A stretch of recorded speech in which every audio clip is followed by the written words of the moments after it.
I don't do voices or impressions well. Neither do I, but I still do them. Yeah, I know. I just can't. I don't know how to do them. Like they sound dumb because I don't know how to do their voice. Peter. Welcome to Namely 90s. Wow. The podcast that takes you back to the time before smartphones, Google, and Y2K. Join your hosts as they relive the pop culture that shaped a generation and the parts that many people wish they could forget. Listen in to the conversation about how the decade defined those who spent their childhood there and how it shaped them as adults. So, turn down the grunge and dial up the internet. Let's get started. It's time for Namely 90s.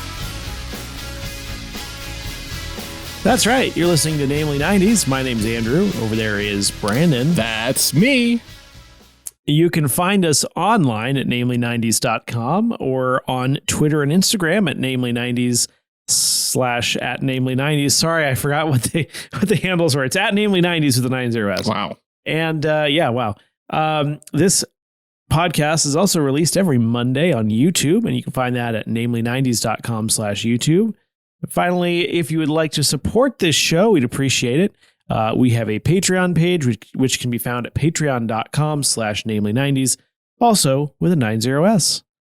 Yeah, well, that's all the stuff I'm supposed to say. Is it? You're not forgetting anything? Oh, I don't think so. Yeah, neither do I. Happy, I guess it's after the 4th of July at this point. Yes. That was yesterday. That was yesterday. Still just continuing to celebrate the birth of America. By lighting things on fire and watching them blow up. I actually did that last night. I didn't, I'm sure. Well, I mean, I'll be in Oregon by the coast, so it's not as much of a tinderbox as, say, if I did it in my own backyard in California. Fair enough. Yeah, there's like a fire danger sign. I saw some picture of it on the internet, and it's just said fire danger. Holy shit. Yeah, fair enough. That reminds me, I just saw a commercial the other week and I think I saw it back around the holidays too, but it's Al Roker with the like Smokey the Bear like memoji from Apple, but it's actually Smokey the Bear's head just talking like it's Al Roker, and Al Roker's voice is coming out of it, and he's like, I'm Smokey the Bear now because no one can be Smokey the Bear. And I'm like, what? Yeah, the new slogan is only you can prevent forest fires by not having outrageous gender reveal parties inside of a tinderbox. I mean, I expected Smokey the Bear to say something about the incredible edible egg. My question is, like, you heard about that one where they lit the forest on fire with the gender reveal. Which one? I don't remember. There was one recently that just happened. Like another dude literally died because they fired off a cannon as part of the gender reveal. Cannon. I'm like, a cannon? Don't fire off a cannon. No, because just recently, this time it was in Canada, in the deep north, but not northern Canada.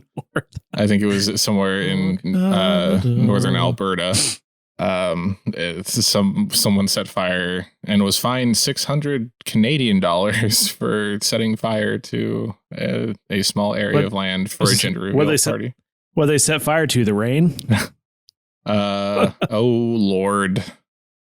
Yeah. Wait, no, isn't that Adele? Is it? I don't really listen to. I think it's Adele. Either. Well, then that. Get it right. Then I screwed that joke up. Oof. Woof. It's fine.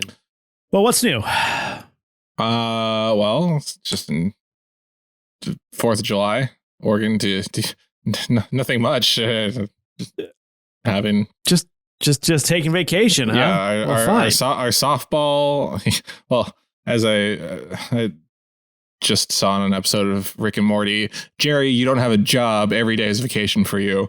I highly recommend. You have HBO Max. You should watch the series. I know every time someone tells you that, you're like, nope. but I there are many jokes that you would find humorous. Speaking of that, I watched Pride and Prejudice, the 2005 movie with Keira Knightley and other actors. 2005? Donald Sutherland. Yeah, there's a 2005 version. I thought that was the 1984 version. No, there's a mini series, 6-episode series from 1995. Oh, okay. We talked about the one with Kate Winslet. Because we talked about Pride and Prejudice before, and it was around the time the new movie came out, but it was because the old one came out in the 90s. Yeah, the Pride and Prejudice in 2005 is the one with Keira Knightley. Okay. She was popular then. And so we watched that. It was actually pretty good. There were actually some funny parts, strangely enough. I mean, Jane Austen's known for her comedy. And it reminded me of Keira Knightley, you know. So Jeremy Clarkson once said she's just an ironing board with a face, but for some reason that works. And I was just like, Clarkson, you can't really say that, but he's not wrong. I just think it's funny. It's like an apt description, but it's not really so close. Like it's so close. It sounds derogatory. It's okay. Well, I think I said the worst one was when I said Sarah Jessica Parker. The one yes, from Family Guy. With Sarah Jessica Parker. So that was Clarkson. Yeah, exactly. It is Clarkson. Why do I say? Okay. You were so close this time. You were so close. Like, no, but Clarkson, it was a funny movie. That's wrong of you to say. And then.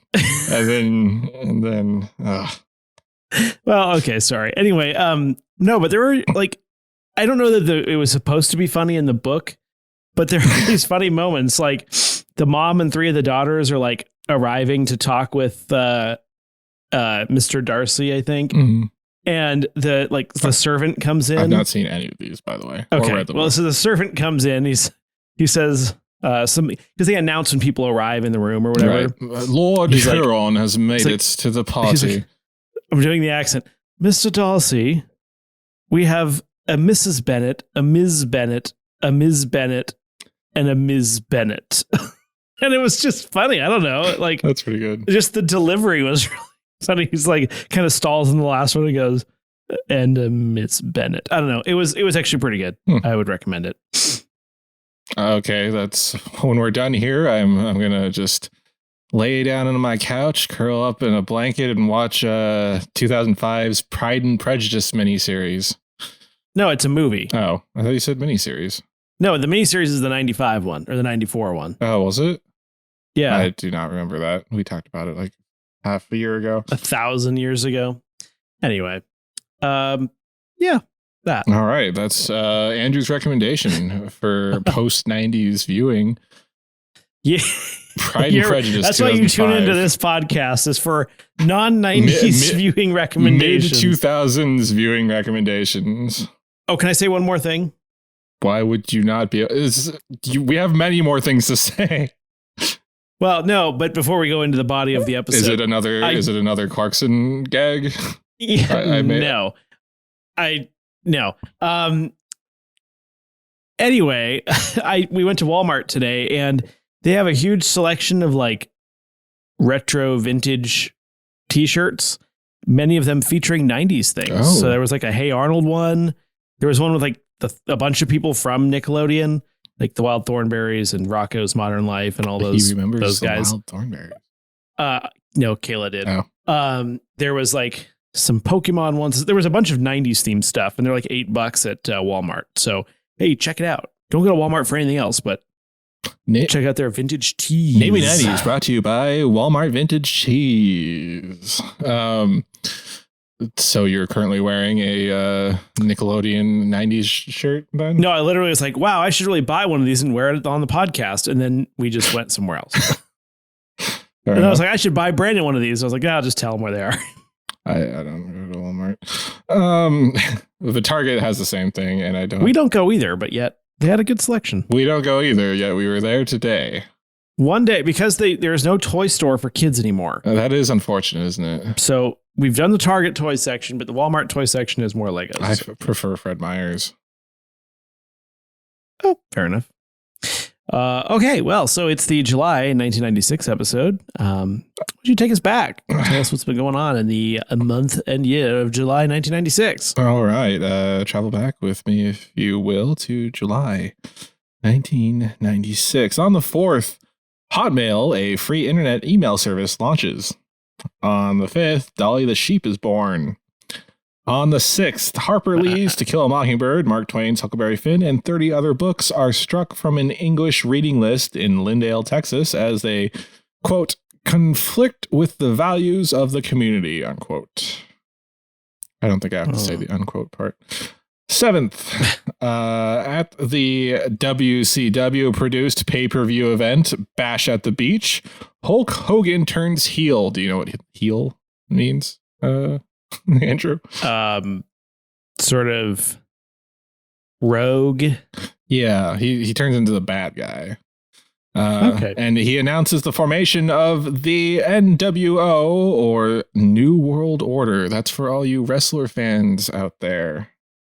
Because I know who Hulk Hogan is. On the 7th, Nelson Mandela, also on the 7th, Nelson Mandela steps down as president of South Africa because he heard Hulk Hogan turned heel. Don't verify that one. On the 8th, the Spice Girls released their debut single, Wannabe. On the 15th, Prince Charles divorces from Princess Diana. On the 19th, the 26th Summer Olympic Games open in Atlanta, Georgia, United States of America. On the 22nd, The Daily Show premieres with host Craig Kilborn. Classic Daily Show hosted by Craig Kilborn. And on the 28th, the Kennewick Man, remains of a prehistoric human, is discovered near Kennewick, Washington. Or I guess he would just be a man, not a human. I think he's the man. Yes. A male prehistoric man. Anatomically male. Oh, right. TV ending. On the 14th, we have Muppets Tonight. And on the 19th, we have Tales from the Crypt. I hate the Crypt Keeper. And in the box office, we have on the 3rd, Independence Day. On the 10th, Harriet the Spy. On the 17th, Kazam. And on the 19th, Trainspotting, making its, I believe, U.S. premiere. On the Billboard charts, number 1 for July 1996, coming in from June for the first week, is The Crossroads by Bone Thugs and Harmony. Followed by California Love by Tupac for the 2nd and 3rd week. And finally, You're Making Me High by Toni Braxton to end the month. And since I recognize most of these, or a lot of these, for the first week in July of 1996, at number 4, we have Give Me One Reason by Tracy Chapman. Number 5, The Macarena by Los Del Rio. Still going strong. Number 6, Always Be My Baby by Mariah Carey. Number 8, The Theme from Mission Impossible. The Theme from Mission Impossible at number 8. No accounting for taste. Number 11, Ironic by Alanis Morissette. Ditto. Number 18, Who Will Save Your Soul by our beloved Jewel. And number 22, Follow You Down by the Gin Blossoms. That was like Kermit the Frog singing it. Good, we won't get a copyright strike. You're listening to Namely 90s. And now back to the show. Anywhere, new month, no idea. Yeah, anywhere you want to go. Hotmail. That was a surprise that I missed when I was originally writing this. It's the hottest of mails. I mean, I know for a fact that you had Hotmail because you were the one that got me my Hotmail. Yes, I did. I did have a Hotmail, and then it became all about the Gmail. Right, and you also Gmail. got me my Gmail, so thank you for that as well. Well, you're welcome. My pleasure. But yeah, you turned me on to Hotmail. I think I found Yahoo Mail by myself because I wanted a Yahoo Instant Messenger account just to be a completionist. Back Well, in you the got to day. have Microsoft Live Messenger or whatever. Blech. Well, that was a Hotmail. It was, You just yeah. needed a Hotmail account back then. Yep. Or not back Yep. then, but when the era of Back instant in the messaging. day. Yeah, instant messaging. We were instant messaging. Do you remember do you still use your Hotmail account? No, I don't. I've got my Gmail and then I've got my work Outlook, but that's it. I think I still I don't log in, like I log in every few years, but I still send a lot of my spam to my Hotmail account if it's still even active. Huh. Yeah. That's what I used it for. But it was definitely the original like free email and it Mhm. did what it was supposed to. Free email.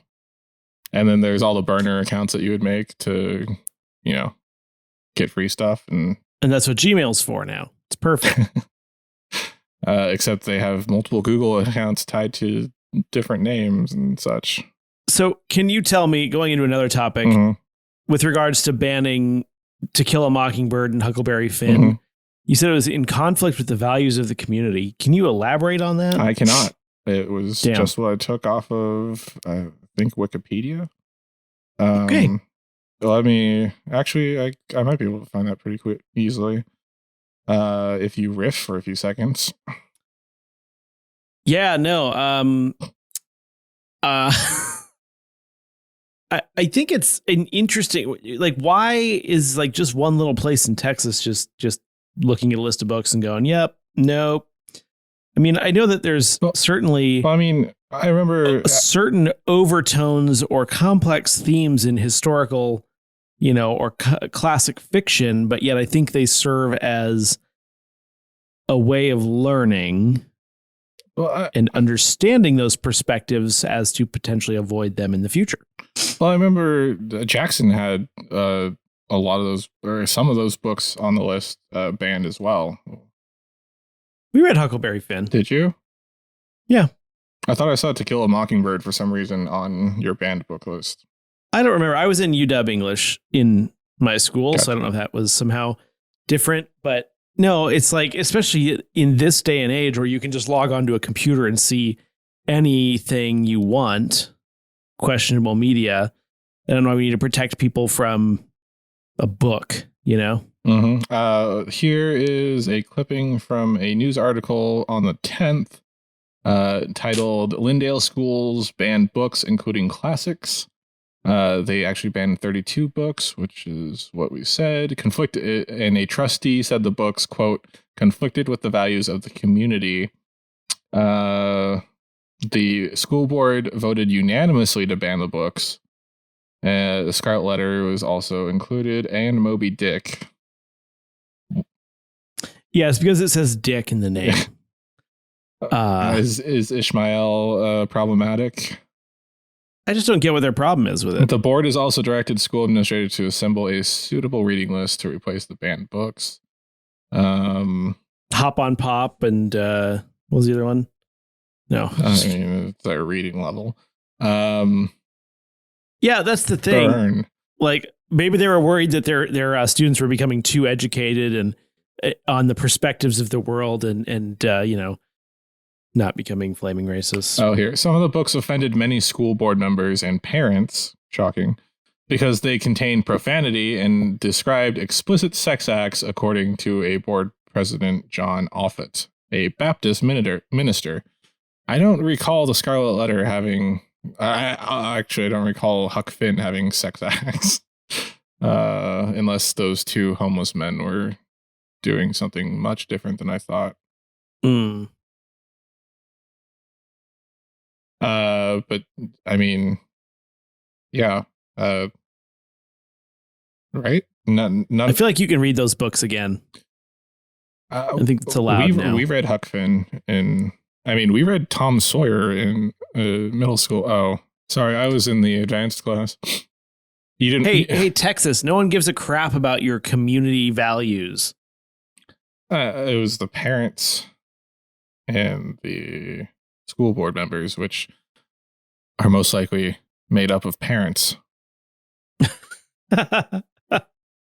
Anyway, we should move on. Okay, what else? I have more to say on that, but I won't.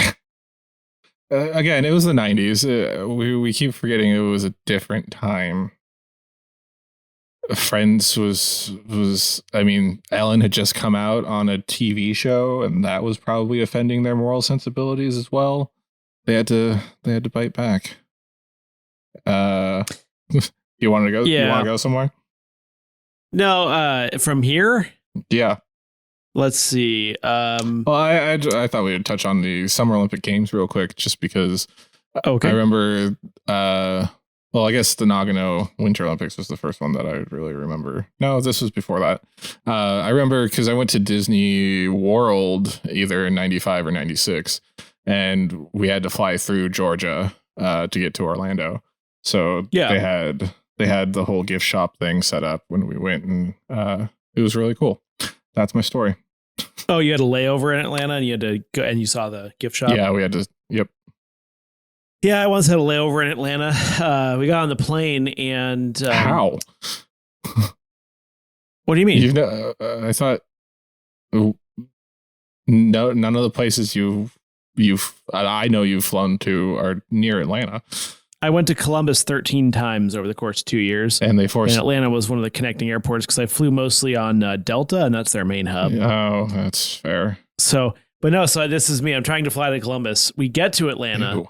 and then they're going to put us on another plane.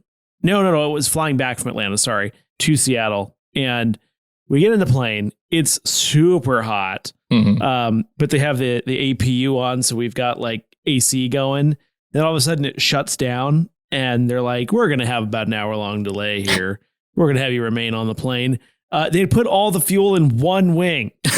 They had to move it from one wing to the other, and they had to turn off the engine to do it. I'm like, that's brilliant. so hot. And then it was the most turbulent flight I've ever had, and I almost threw up on the guy next to me. What? That's terrible. To fly to Ohio from Seattle, you had to fly down to Atlanta. Oh, no, I had to fly, and don't forget, I had to fly from Pullman to Seattle, right. Seattle to Atlanta, Atlanta to Columbus. It's a long travel day, I'll tell you Yikes. what. And then to go to somewhere like Columbus, ugh. That makes no Don't go sense to there. me, except for if you're racking up your airline miles. Speaking of airline miles, I actually don't have a transition, but we should talk about Independence Day. This might be a long episode. There is a lot of stuff for this month. Independence Day is The 4th of amazing. July. Yes. Oh, no, And the movie. movie-wise. I guess the movie, yes. Yeah, Independence Day is a 1996 American science fiction action film directed and co-written by Roland Emmerich. The film features an ensemble cast that includes Andrew's favorite actor, Jeff Goldblum. Harry Connick Jr. Well, what? Oh, yeah, Jeff Goldblum. Sorry. Will Smith. Sorry. Yeah, Harry. That didn't even make it into Quotely 90s, which is a new game we've been playing over on the Insanely Dangerous Retro Pod Show. You could find that every Wednesday, and we've been giving Gaz and Dange a quote to tease a future episode of our episode. Anyway, Jeff Goldblum, Will Smith, Bill Pullman, Mary McDonnell, Judd Hirsch, Margaret Collin, Randy Quaid, Robert Loggia, James Rebhorn, I don't know who that is, and Harvey Fierstein. That sounds familiar. The film focuses on a disparate group of people who converge in the Nevada desert in the aftermath of a worldwide attack by an extraterrestrial race of unknown origin. With the other people of the world, they launch an all-out counterattack on July 4th, Independence Day in the United States. Thank you, Wikipedia. Yeah, it's a great movie. It's fantastic. I mean, Roland Emmerich has, in the 90s, was good at spectacle. Was he kind of like the Michael Bay of the 90s? I think so, but like with a little bit more heart, I'm going to say. Yeah. Because he, I was reading, he got this idea when he was doing press for Stargate over in Europe. Stargate was another alien movie that was like it was really well written, put together, and then they made a series out of it, and which no relation to the movie, or some relation to the movie, but not like directly related to the movie. But it's still just this and Independence Day. I feel like there's some other ones that he's done. Don't tell me the movie Independence Day was based on a Shakespeare work, was it? No, this isn't a Disney cartoon from the 90s. I feel like in the 90s, like fighter jets were still super cool, and now no one gives two coming off of Top Gun about them. Yeah, coming off of Top Gun. Yeah, although he did do the 1998 Godzilla movie. Well, I think it's funny that, I mean, when you look at fighter aircraft, they're ridiculously expensive, and I would argue strategically probably not that important. If you think about the grand scheme of like warfare at this point, it's not like the 1980s. True. I don't think the dogfighting. Well, we need to reserve our statements on that until we watch the Top Gun sequel that's coming out this Christmas. Like, I don't know what each of those things cost, but they cost an ass ton. Oh, yeah. And it's ridiculous. Especially when they don't work. Yeah. I mean, well, so I've told you this before. One of my professors at Poly, he helped design the F-35, like some of the systems on the F-35 before, like back in the 80s, but the technology wasn't available to make it into reality until the last decade. And then the first article I find, the Air Force admits the F-35 fighter jet costs too much. Yeah. Emmerich also did The Patriot, that Mel Gibson movie. And then it gets worse after that. The Day After Tomorrow. Oh boy. That one's not bad. 10,000 BC. That's bad. 2012. Yeah, 2009's 2012. 2012's 2009 was even worse. Let me tell you what. No. White House Down. I liked that one. Okay, no, I think I liked the Olympus Has Fallen one better. Yeah, it's hard. Those two just mashed together. And then Independence Day, The Resurgence. No. And then wait, that movie came out? Yeah, it was bad. Yeah. Oh, no, sorry, I was looking at something else. But yeah, he did those. Did directed all of those. Do you have any memories of this movie? It was a good movie.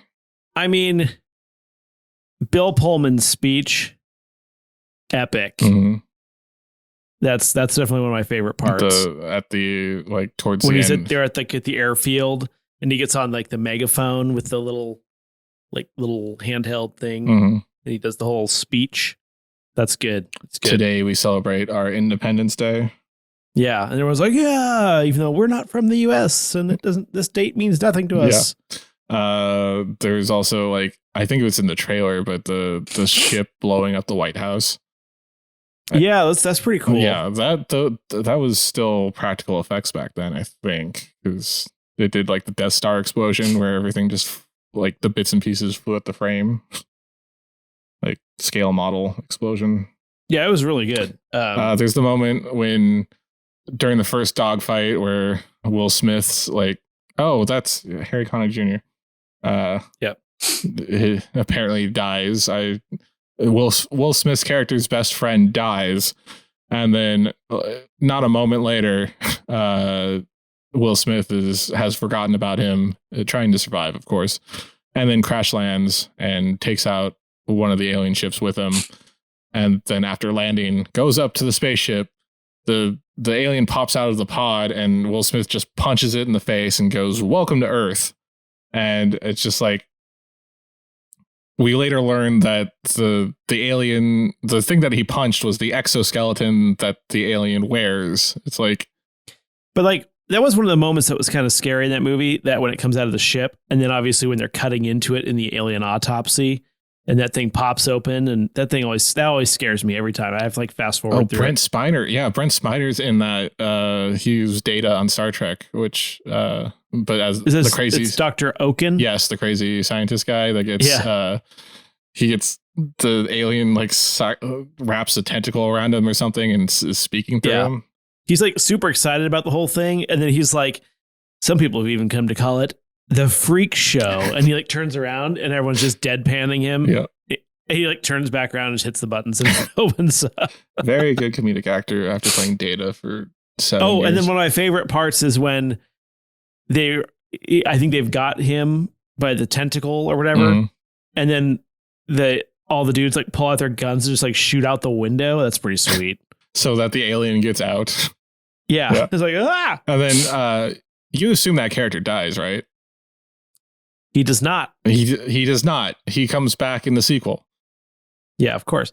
That's the thing with TV. Anything's possible. Yeah. I mean, Jack Bauer once recovered from mad cow disease in like in like one. Like he at the end of the episode, it was like, oh, he just doesn't have it anymore. Okay, great. Mad cow disease. Was that the same season he got over cocaine addiction? He got over heroin in 3 hours. That's 3 hours.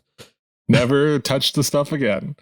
Yeah. Also, there's the moment where Will Smith's girlfriend, I don't even remember his character in the movie, Sergeant something, his girlfriend, Hiller? His stripper girlfriend, I believe is her occupation.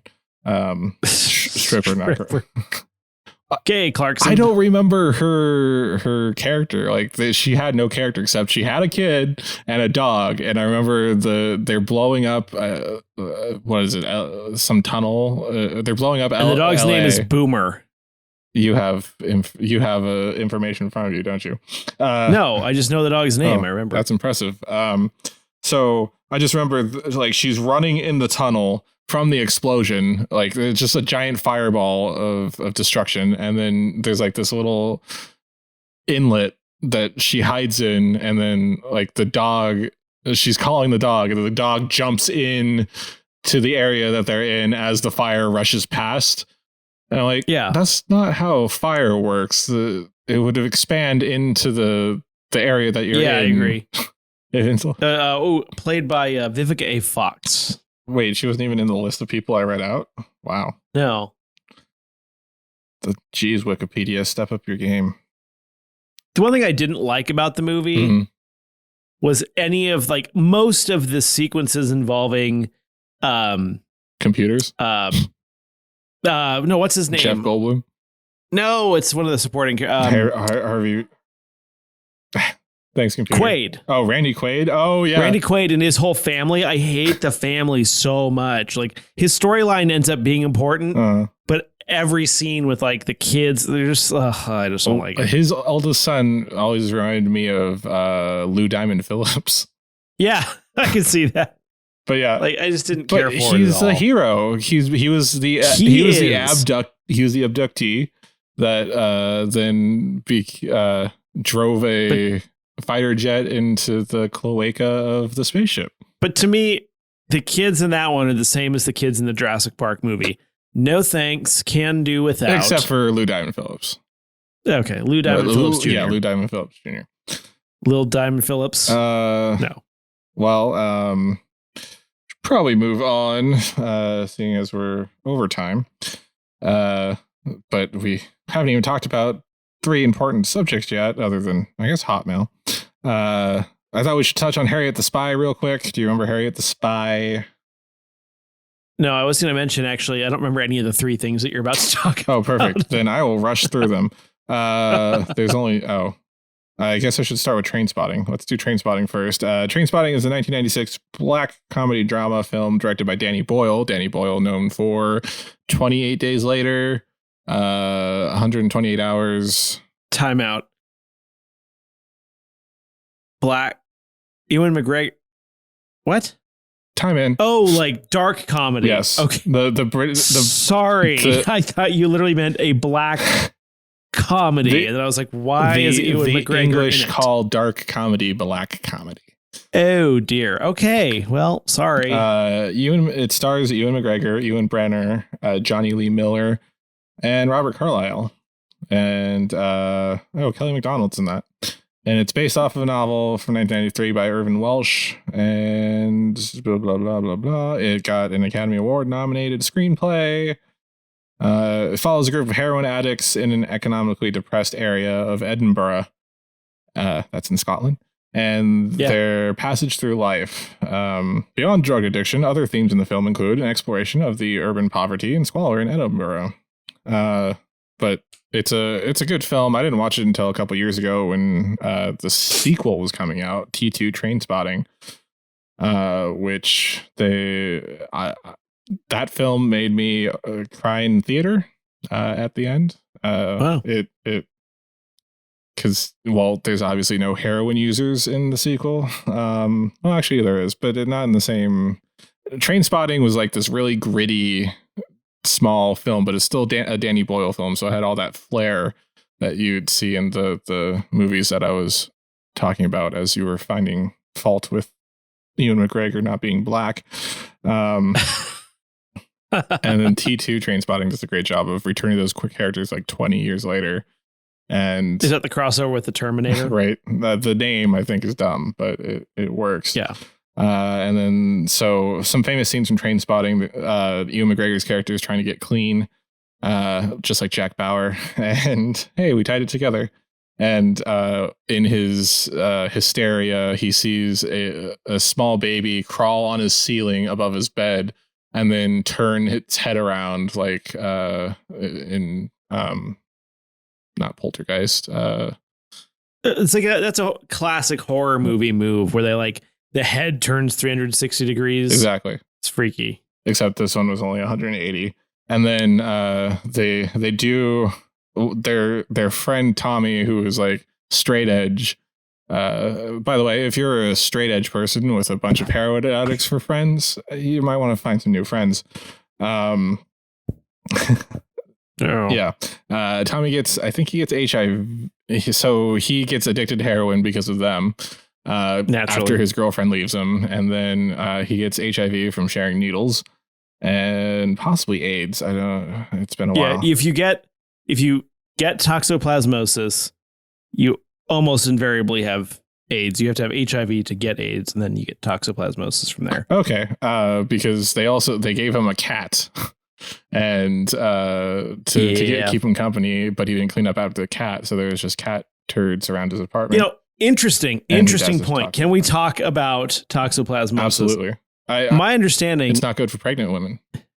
Well, so hold on. So cats get it from ingesting raw meat. Mm-hmm. If you have indoor cats that don't get raw meat, it's unlikely they would get it. Okay. And the other thing is, and actually, I believe I'm going to say some stuff wrong here, but basically the feces don't become infective until they've been out for 24 hours. So if you clean up the litter box promptly and don't feed your cats gross old meat, you're probably fine. Or also, let your cat be a AIDS. scavenger.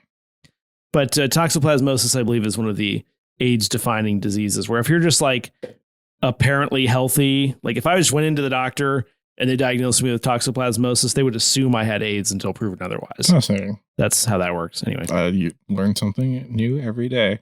Cat shit. Yeah. You know. And then there's a Choose Life. They apparently there's an old Scottish TV ad about a well-meaning ad about choosing life, but instead of drugs. This is, I guess, before any abortion debate.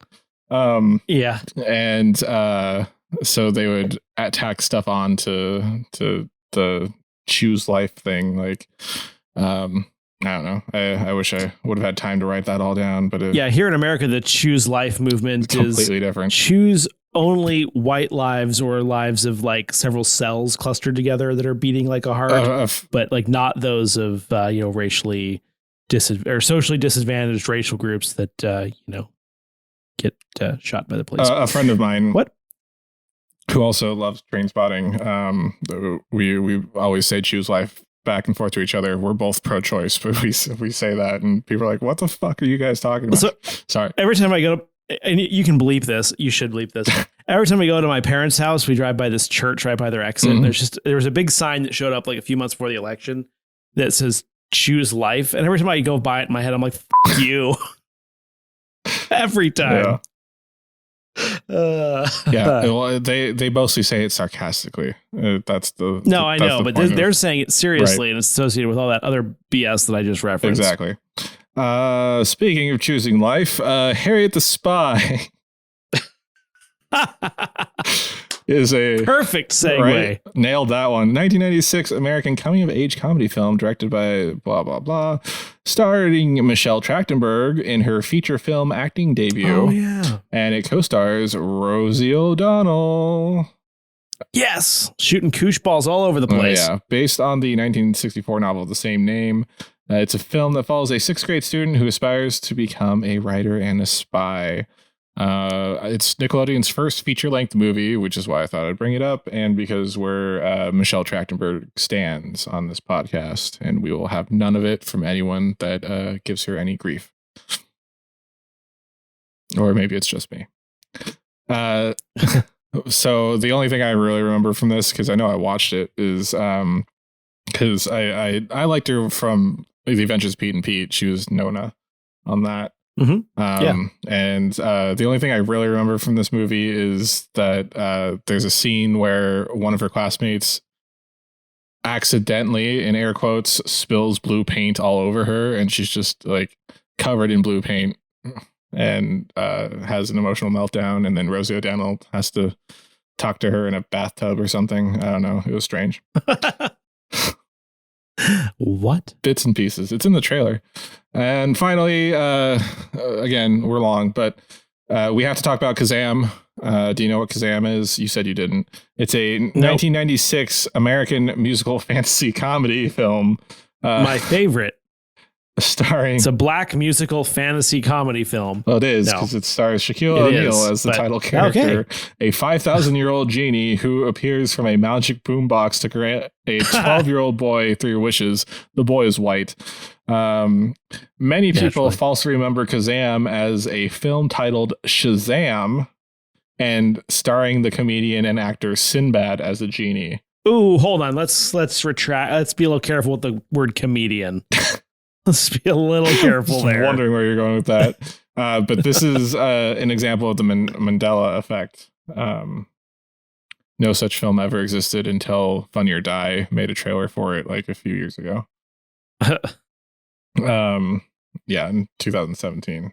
But yeah, that's the only reason I bring that up. It is a terrible movie. No one should ever watch it. I would rather watch Steel before I watch Kazam. But I love the Shaquille O'Neal quote that you have here. Would you like to read it, or would you like me to read it? Sure.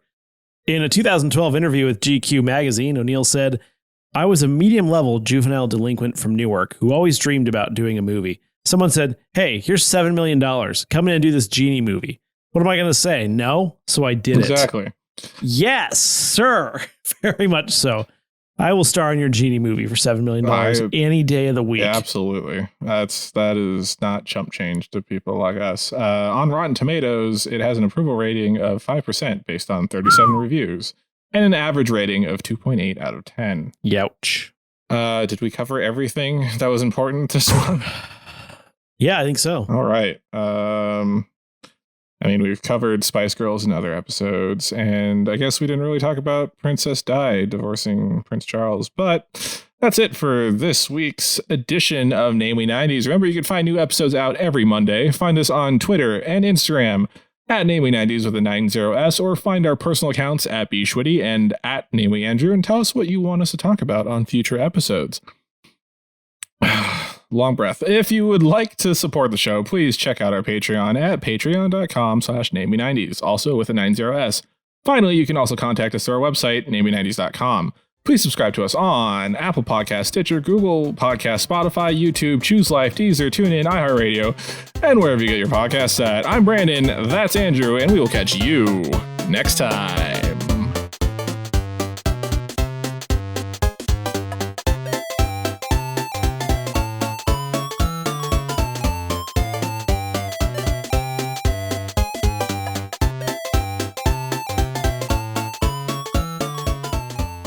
Well, no, I like the classic like TV bleep for that.